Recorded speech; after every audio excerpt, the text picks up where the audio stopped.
Ebola disease is a deadly disease caused by an infection with a group of viruses within the genus Ebola virus, with occasional outbreaks that occur mostly on the African continent. Ebola virus disease affects human beings and non-human primates, such as monkeys, gorillas, and chimpanzees. In March 2014, the World Health Organization reported cases of Ebola virus disease in the forested rural region of southeastern Guinea. The identification of these early cases marked the beginning of the West African Ebola epidemic, the largest in history.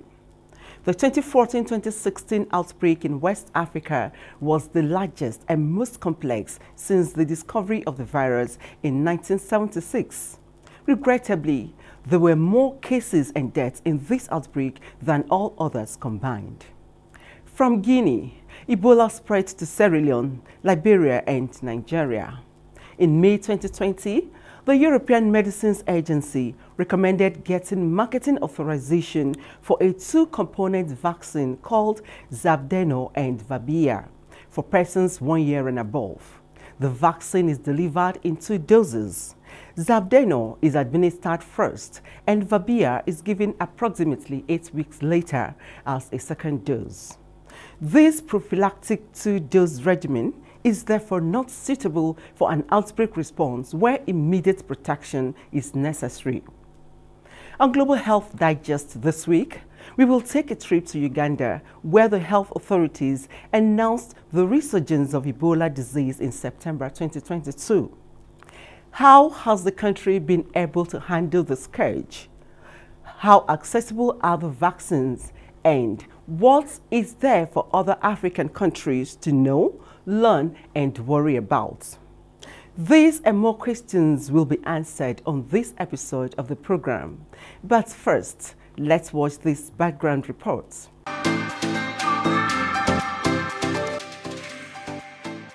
Ebola virus disease, formerly known as Ebola hemorrhagic, was first discovered in 1976 when 2 independent outbreaks of hemorrhagic fever occurred in Central Africa. The first outbreak occurred in the Democratic Republic of Congo, in a village near the Ebola River, which gave the virus its name. The second outbreak was South Sudan, approximately 500 miles away. However, scientists later discovered that the 2 outbreaks were caused by 2 genetically distinct viruses, Zaire Ebola virus and Sudan Ebola virus. 15 September, there was one 24-male suspected case who reported in Movende Hospital. He had the symptoms suspected to be of COVID. The patient was Ebola. He was isolated. The sample was taken on 18th of September. The results came back to confirm the Ebola, the Sudan strain. Ebola spreads through contact with bodily fluids of an infected person or contaminated materials. Symptoms include fever, vomiting, diarrhea, muscle pain, and, at times, internal and external bleeding. The death rate from outbreaks of Ebola in the past ranged from 25% to 90%. Uganda declared an outbreak of the Sudan strain Ebola virus in September 2022, several days after the contagious disease began spreading in a rural farming community. It has since infected over 64 people and killed at least 24 others, making the government to announce a partial lockdown. Although official figures do not include people who likely died of Ebola before the outbreak was confirmed. So far, 63 confirmed and probable cases have been reported, including 29 deaths. 10 health workers have been infected and 4 have died. Most of the Ebola cases are coming from Madudu sub-county, which is the epicenter. The government has decided to set up an additional Ebola treatment unit of 30 beds at Madudu Health Center 3.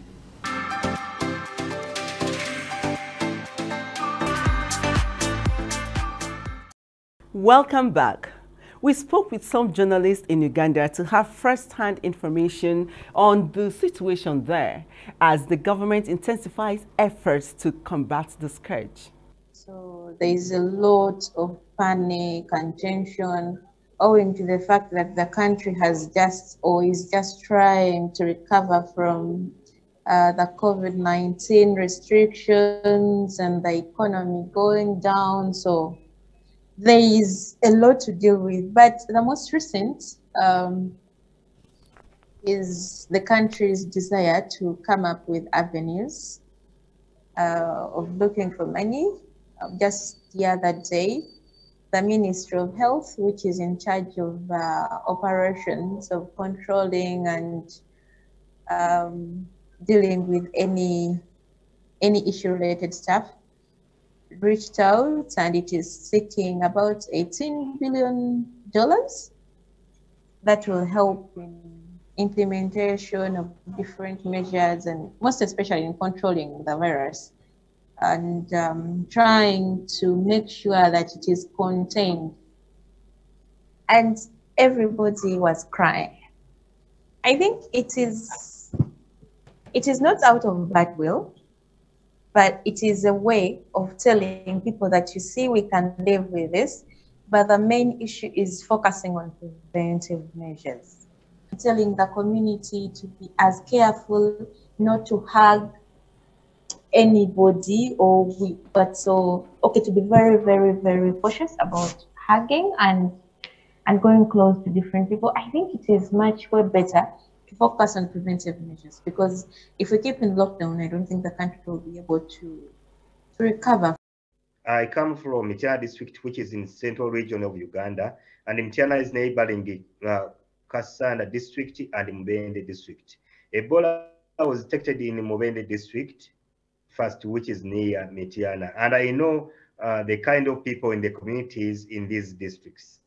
In one of the meetings we had with the health officials, they noted that the first case, when they registered the first case, they got information that people had already been suffering and dying of similar signs and symptoms, which indicated that Ebola was there before. We would not blame the health officials or the government for not coming in time, no, but we would blame the very people, the relatives and friends of those people, and then the local leaders. In Uganda, we have people we call VHTs. They are the village health teams. Every parish has a VHT. Is not paid fully salary, but is paid some enough allowance to move around the communities, detecting what is going on.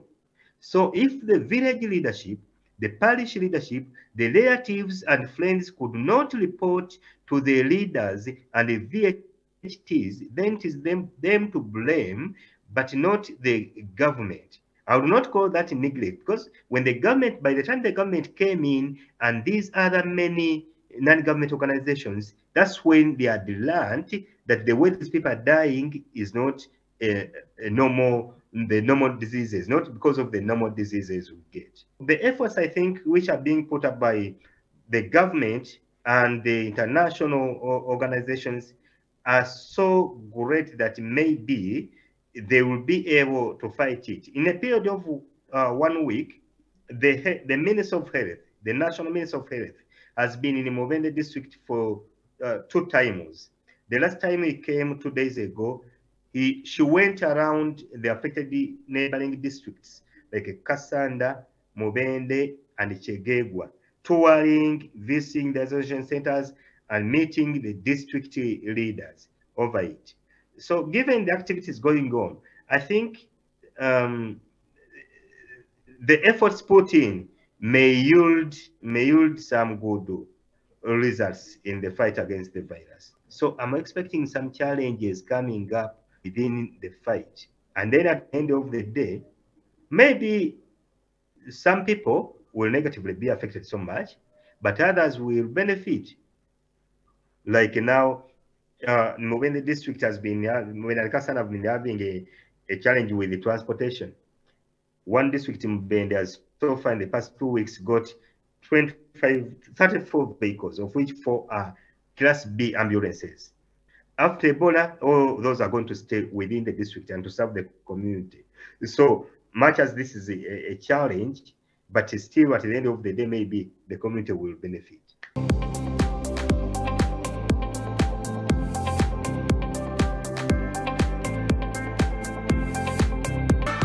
On our Expert Corner this week, we will be speaking with Dr. Aminu Magashi of the African Health Budget Network. He will bear his mind in the situation in Uganda, considering the stubbornness of the strain detected in the country. The most worrisome is the fact that there is no vaccine for it now. We are in a continent where a lot of troubles are happening, a lot of movement across borders in Africa. So countries around Uganda, because of the cross-border, the businesses and the trade, Ebola, which is a virus and highly contagious, can actually spread. So the implication is that if we do not put a lot of measures to checkmate the Ebola spread in Uganda, it can spread to neighboring countries, and also those neighboring countries can also spread the entire virus all over Africa.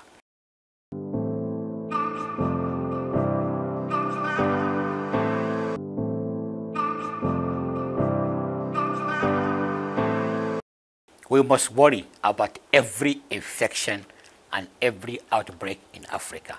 Even though Uganda is in East Africa, we're in West Africa. Like I say, remember the cross-border, the traveling. We have a lot of movement even from Nigeria to Kampala through different airlines. And as you're aware, the easiest way for us to get an infection is even through the airline. The air transport, because of the short nature of the journey. So as even Nigeria is in West Africa, we should be worried about every infection outbreak in Africa. Generally, viruses, they are very dynamic. They keep changing, over the time. So that's why the South Sudan Ebola virus is yet to have vaccine, because the experience of the past, we develop vaccine against a particular genome of the virus. So the South Sudan Ebola virus is a variant of the previous one. That's why there's no vaccine. So, of course, in Africa, we have a great concern that for every infection, every government must actually take necessary steps to curtail spread of the virus.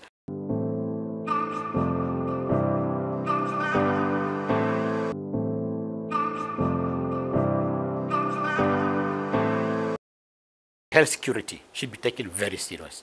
When I said health security is the process of preventing and controlling outbreak of diseases, infections in Africa. We are not yet over, from the COVID pandemic in Africa. There are still cases, there are still infection, there are still spread. Of course, we are doing very well.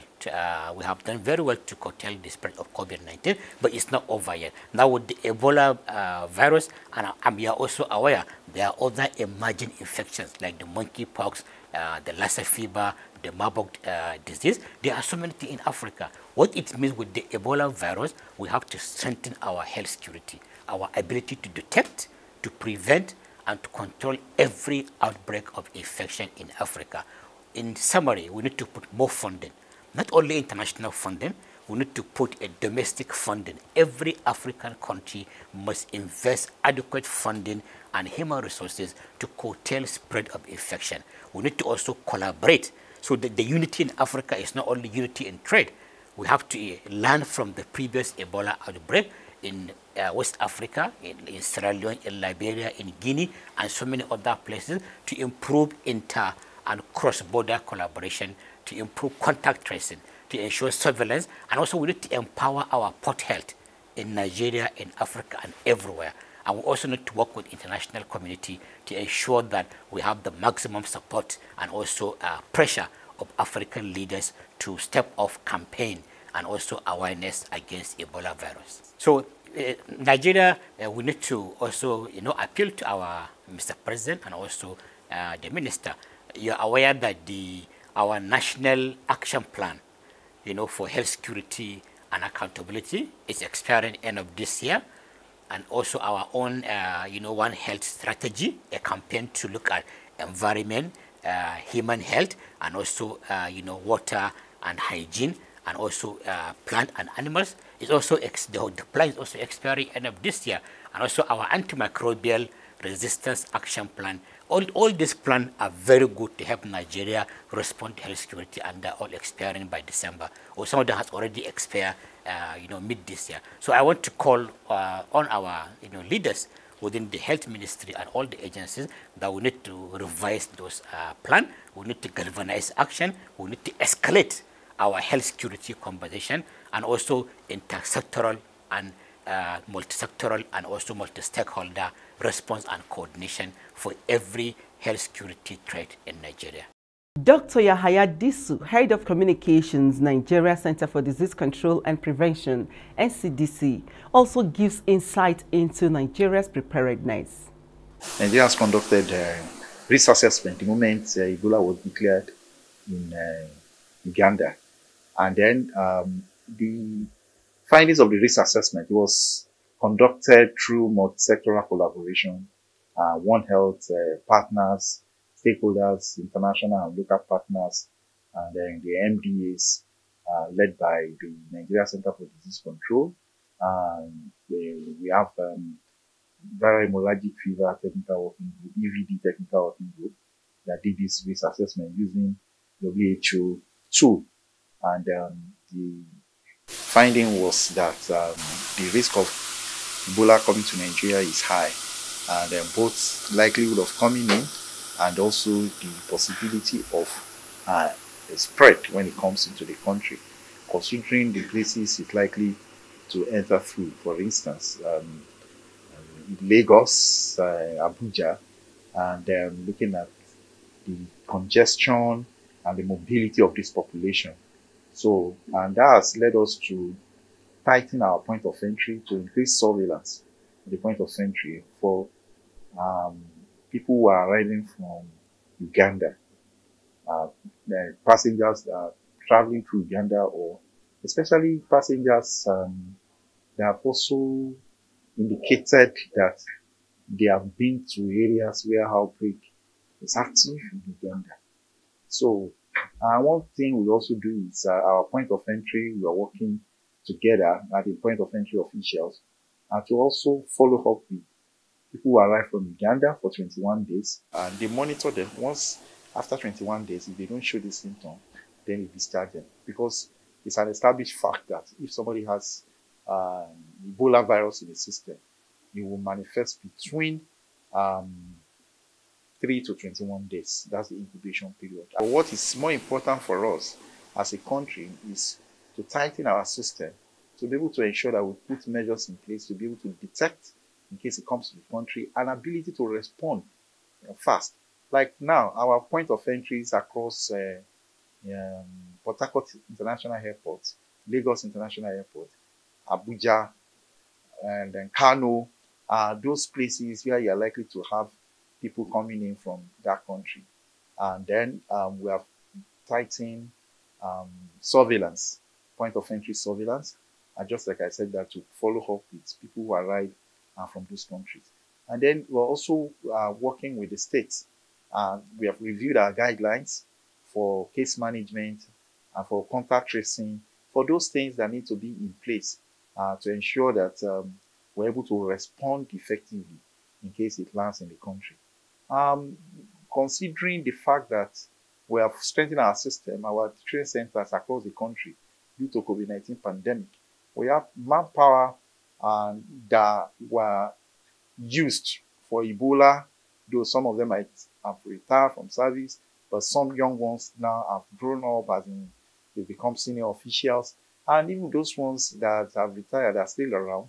And then so we have that a group of manpower, particularly those who also went to Liberia to support Ebola response in Liberia, and then they are back in the country. I was one of those people that went to Liberia in 2014 as part of the Nigerian contingent. I don't think we have fears. All we need to do is to ensure that we sensitize the states, authorities to provide adequate resources, to support the healthcare workers in preparedness for this, training, the logistics they require to ensure that they are able to mount effective response to curtail spread of Ebola in case it comes into the country or into the states. When it comes to the role the public needs to play, it is germane. It is the community that ends epidemics, starting from preventive measures, issue of hand hygiene and issue of personal hygiene, environmental hygiene, and then also if you have symptoms, for instance, if there is outbreak, especially if there are reported cases, confirmed cases in your area, and then it means everybody needs to watch out, and or you see somebody who arrived from places where there have been active outbreak, and then so that if anybody is having symptoms similar to Ebola viral disease, such people need to call 6232, which is the NCDC short code, and then to enable them to get guidance as to what to do. We don't even encourage Ebola suspects to go to facilities, because the first set of victims of Ebola are healthcare workers. Unknowingly to them, it consumes them rapidly. And so, but if somebody is at home, you suspect that, oh, this could be Ebola, they should call the NCDC hotline, 6232, or the state hotline for that state, the hotline for the Ministry of Health for that state, so that they will send the team of experts who will come and do assessment, take sample, and move the person to the designated treatment center.